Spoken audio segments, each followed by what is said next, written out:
और हमारे एग्ज़ाम का रिज़ल्ट आता है 1 नवंबर को। और उस रिज़ल्ट में ये देखा जाता है कि सीरियली रोल नंबर जो है वो सीरियली पास होते हैं। फिशी ये है कि इन्विजिलेशन में गड़बड़ी रही होगी, क्योंकि जो एग्ज़ाम सेंटर्स थे वो ब्लॉक लेवल पे हुए थे।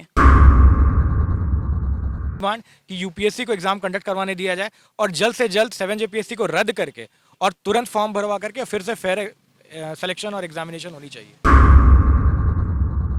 जेपीएससी का और प्रोटेस्ट का नाता तो बहुत लंबा है। जेपीएससी शुरू से रिपीट ऑफेंडर रही है। तो क्या किए हैं कि पूरा सेंटर वाइज सीरीज वाइज बच्चों को या तो बैठाया गया है और या तो फिर सेंटर पे जानबूझ के बच्चों को कुछ बेनिफिट दिया गया जिससे सारे के सारे बच्चे एक साथ पास कर गए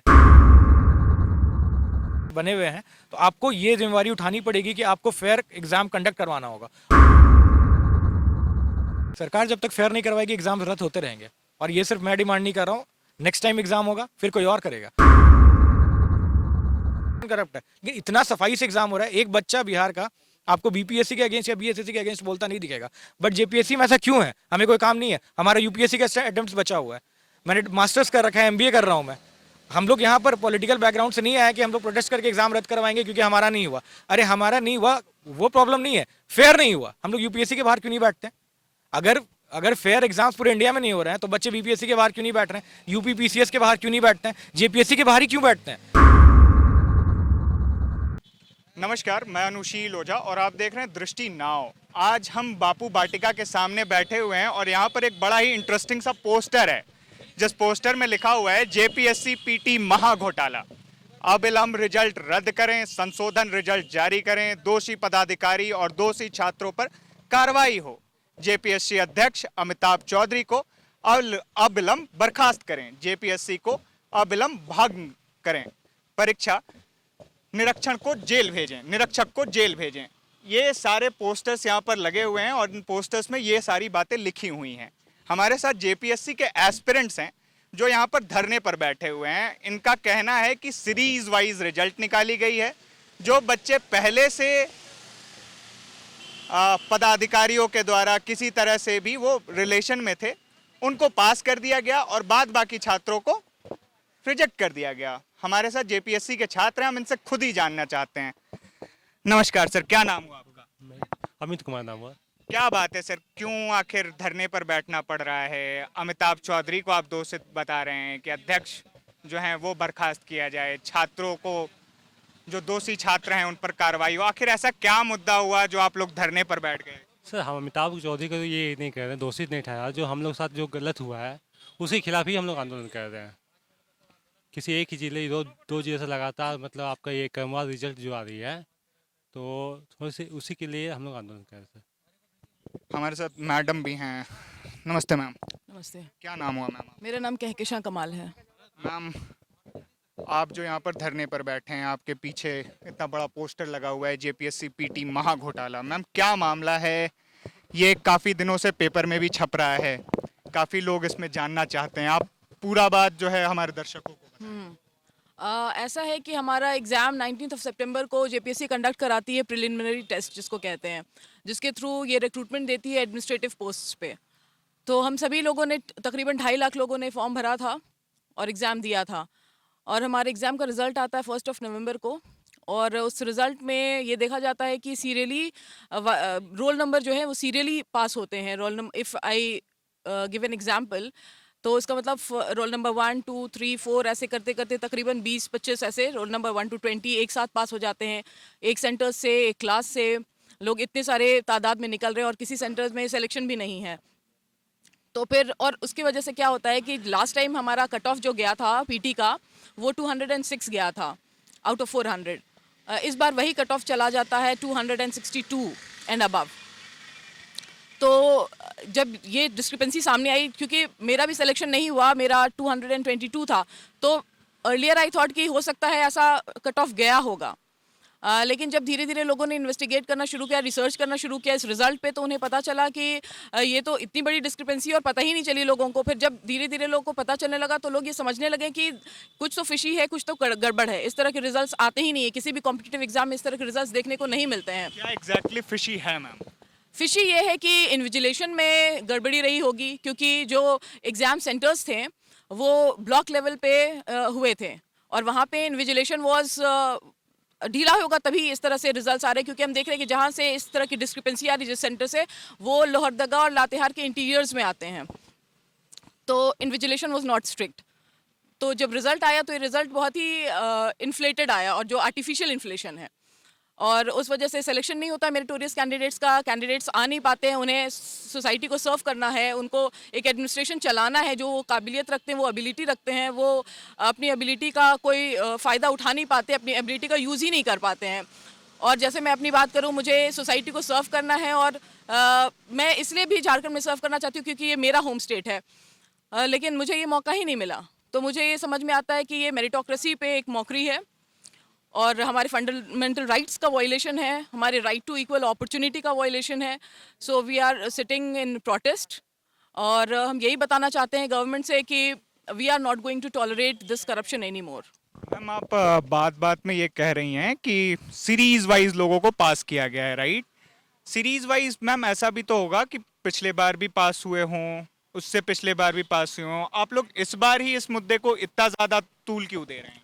सर देखिए,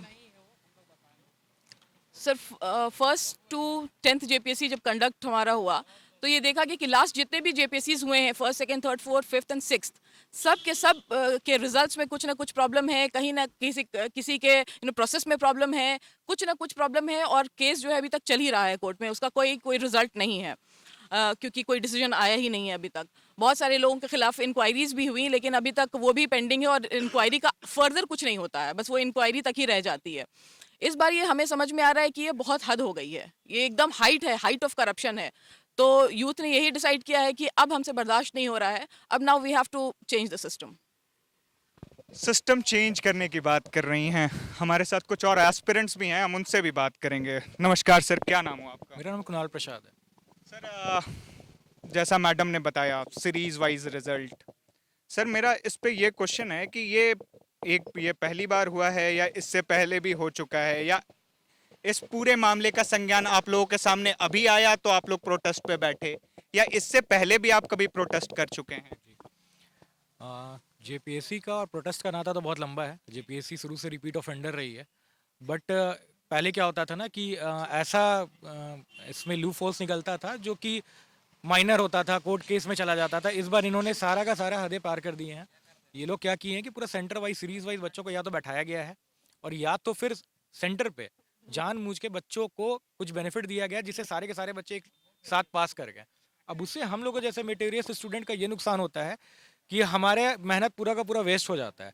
हम हम लोग जो बोल रहे हैं कि ये जो सीरीज वाइज पास किए गए हैं बच्चों को, इसका क्या आधार है? आधार ये है कि हमारे पास रोल नंबर का पूरा एक लिस्ट है, और उस रोल नंबर का लिस्ट के साथ हम लोग अपने रिप्रेजेंटेटिव्स को भी वो लेटर दिए हैं जो माननीय मुख्यमंत्री तक पहुंचेगा जल्द से जल्द, और वो भी इस पे उम्मीद है कि स्वतः संज्ञान लेंगे। हम ये नहीं कह रहे कि कोई इंस्टीट्यूशन डायरेक्टली इस पे जिम्मेवार है या कोई पर्टिकुलर एक इंसान ही जिम्मेवार है, लेकिन हर किसी की अकाउंटेबिलिटी, अगर आप इंस्टीट्यूशन के हेड पे बैठे बने हुए हैं तो आपको ये जिम्मेवारी उठानी पड़ेगी कि आपको फेयर एग्जाम कंडक्ट करवाना होगा।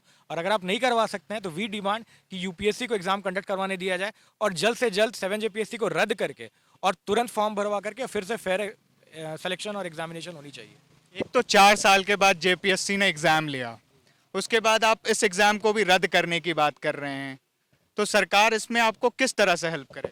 सरकार जब तक फेयर नहीं करवाएगी एग्जाम रद्द होते रहेंगे, और ये सिर्फ मैं डिमांड नहीं कर रहा हूँ। नेक्स्ट टाइम एग्जाम होगा फिर कोई और करेगा। 6 जेपीएससी में मैं 6 जेपीएससी का कैंडिडेट था, मेरा फाइनल सिलेक्शन से मैं रह गया क्योंकि उन्होंने लास्ट मोमेंट पे गेम चेंज कर दिया, क्वालिफाइंग मार्क जोड़ दिया जो माननीय उच्च न्यायालय में पेंडिंग है। मैं उस पर बोल नहीं सकता, लेकिन वो पेंडिंग है। अगर वो सही है तो फर्स्ट बेंच ने उसे रिजेक्ट क्यों किया? कोर्ट ने रिजेक्ट कर दिया। दैट मीन्स कि आपने वहाँ गलती की थी, और आप उन बच्चों को भी सफ़र करवा रहे हो जो फाइनली सेलेक्टेड हो जाते हैं, जो नौकरी करने लगे हैं, जिन्होंने ट्रेनिंग हासिल कर दी, जो सैलरी उठा रहे हैं। आप कैसा सिलेक्शन ले रहे हैं? अगर मेरा मैं ये बोल रहा हूँ कि अगर 7th में मेरा सिलेक्शन हो भी जाता या किसी का होगा भी, क्या गारंटी है कि कोर्ट फिर इससे कोर्ट में गलत साबित हो गया और वो फिर उन्हें बैठा देगी? तो आप ऐसा सिलेक्शन क्यों ले रहे हैं? हमारे पेरेंट स्टेट बिहार जाके देखिए। मैं तो बार बार बिहार का एग्जाम्पल देता हूँ, वो इतना पिछड़ा था, वो कितना सटीक से तरीके से एग्जाम्स ले रहे हैं। हर साल 3-3 बीपीएससीज हो रहे हैं, एक का इंटरव्यू होता है, दूसरे का नोटिफिकेशन आता है, तीसरे का मीन्स होता है। इस तरीके का सिलेक्शन बिहार जैसे स्टेट में हो रहा है जहाँ लोग बोलता था कि हर दूसरा इंसान करप्ट है, लेकिन इतना सफाई से एग्जाम हो रहा है। एक बच्चा बिहार का आपको बीपीएससी के अगेंस्ट या बीएसएससी के अगेंस्ट बोलता नहीं दिखेगा। बट जेपीएससी में ऐसा क्यों है? हमें कोई काम नहीं है, हमारा यूपीएससी का अटेम्प्ट बचा हुआ है। मैंने मास्टर्स कर रखा है, एमबीए कर रहा हूँ मैं। हम लोग यहाँ पर पॉलिटिकल बैकग्राउंड से नहीं आए कि हम लोग प्रोटेस्ट करके एग्जाम रद्द करवाएंगे क्योंकि हमारा नहीं हुआ। अरे हमारा नहीं हुआ वो प्रॉब्लम नहीं है, फेयर नहीं हुआ। हम लोग यूपीएससी के बाहर क्यों नहीं बैठते? अगर अगर फेयर एग्जाम्स पूरे इंडिया में नहीं हो रहे हैं तो बच्चे बीपीएससी के बाहर क्यों नहीं बैठ रहे हैं? यूपी पीसीएस के बाहर क्यों नहीं बैठते हैं? जेपीएससी के बाहर ही क्यों बैठते हैं? ये तो इंट्रोस्पेक्शन का मामला है जो जेपीएससी और सरकार को उठाना होगा। हम लोग गवर्नमेंट चेंज करते हैं कि कुछ चेंज आएगा।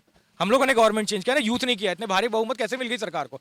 यूथ ने दिया ना। डेमोग्राफिक डिविडेंड दिखता है कि भाई यूथ ने चाहा तो चेंज कर दिया सरकार को। सरकार क्या कर रही है? मैं नहीं कह रहा कि सरकार इन्वॉल्व है, मैं कह रहा हूँ कि सरकार मुखदर्शक बनी हुई है कि ठीक है संयोग होगा, it is just an coincidence. अरे कोइंसिडेंस 3 बच्चों का हो सकता है कि मेरे पीछे 3 बच्चे बैठे पास कर सकते हैं, बट सीरीज वाइज एक ही बेंच में एक ही क्लासरूम में 33-34 बच्चे निकल रहे हैं। ये कोइंसिडेंस तो भगवान भी नहीं मानेंगे।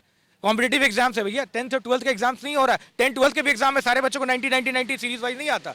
कोई 90 के होते हैं, कोई 60 के होते हैं, फिर कोई 70 के होते हैं। आपने सारे बच्चों को कॉम्पिटेटिव एग्जाम्स है जहाँ का सिलेबस इतना लंबा है आपने पास करवा दिया, वो भी इतने रिमोट सेंटर्स में। क्यों रांची में ऐसा नहीं हुआ? क्यों धनबाद जमशेदपुर के टाउन एरिया म्यूनसिपैलिटीज एरिया में नहीं हुआ? क्यों रिमोट एरियाज में हुआ?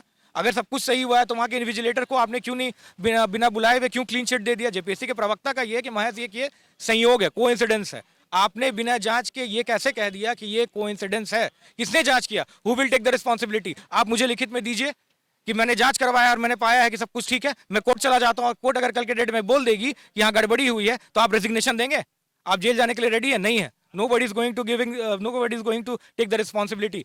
Then why will we not protest? हम तो बैठेंगे, हमारा राइट है। हमारी पूरी जिंदगी बर्बाद हो रही है, हमारा पैसा मनी सब कुछ बर्बाद होता है, हमारा टाइम बर्बाद होता है, हमारी उम्मीदें बर्बाद होती है सरकार की वजह से, क्योंकि सरकार चुप बैठी हुई है। सरकार करप्शन के अगेंस्ट कुछ भी नहीं कर रही है, यूथ के अगेंस्ट ही काम कर रही है, करप्शन के अगेंस्ट नहीं कर रही है। हमारे साथ कुछ और भी अभ्यर्थी हैं, हम उनसे भी बात करना चाहेंगे। नमस्कार सर। सर क्या नाम हुआ आपका? प्रवीण कुमार चौधरी। सर ये कौन सा अटेम्प्ट था? ये मेरा तीसरा अटेम्प्ट था। सर ये तीसरा अटेम्प्ट था। आपने क्या इससे पूर्व भी ये जो आपने 2 अटेम्प्ट दिए थे, क्या उसमें भी यही गड़बड़ी थी या इस वाले में आप लोगों ने पकड़ लिया? चौथे वाले में तो स्केलिंग हुई थी, तो वो भी गड़बड़ी थी, उसके पे आंदोलन हुआ था। पर वो मामला कोर्ट में भी गया, फिर आंदोलन भी हुआ, अभी तक उसका कुछ नहीं आया। उसको भी आयोग ने सही साबित कर दिया। उसके बाद 5वीं में क्या हुई, 5वीं में मेंस के एग्ज़ाम में के समय यही सीरियल वाइज नंबर का मामला आया था। खूब आंदोलन हुआ था उस समय भी, लेकिन छात्र इतने ज़्यादा संख्या में आ नहीं पाए कि उस रिजल्ट को कुछ कैंसिल कराया जाए, रद्द कराया जाए। लेकिन देख रहे हैं फिर ये 7वां में इस बार इसी तरह का सीरियल नंबर का है। और ये पहला ही स्टेज है। अगर गवर्नमेंट चाहे, आयोग चाहे तो इसको स्टेप को ले सकती है और इसका जांच करवा सकती है। हम लोग का मांग ही वही है कि आप इतने लॉट में कैसे स्टूडेंट निकल रहा है, एक कमरा से निकल रहा है, उसकी सिर्फ हम लोग जांच की मांग कर रहे हैं। अब देखिए क्या हो रहा है, क्या नहीं हो रहा है। उसके बाद हम लोग का मांग है कि अगर ऐसा हुआ है तो एग्ज़ाम रद्द करना है। ये अध्यक्ष अमिताभ चौधरी पर आप बार बार इल्जाम लगा रहे हैं, इनका क्या मामला?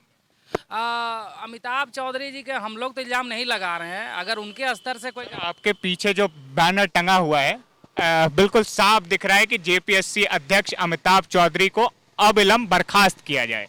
जी, जो कैप्टन होता है उस पर आँच आती ही है। जिस तरह से अभी वर्ल्ड कप में भारत हारा तो विराट को कप्तानी छोड़नी पड़ी है, उसी तरह का बात यहाँ पर भी आयोग में भी।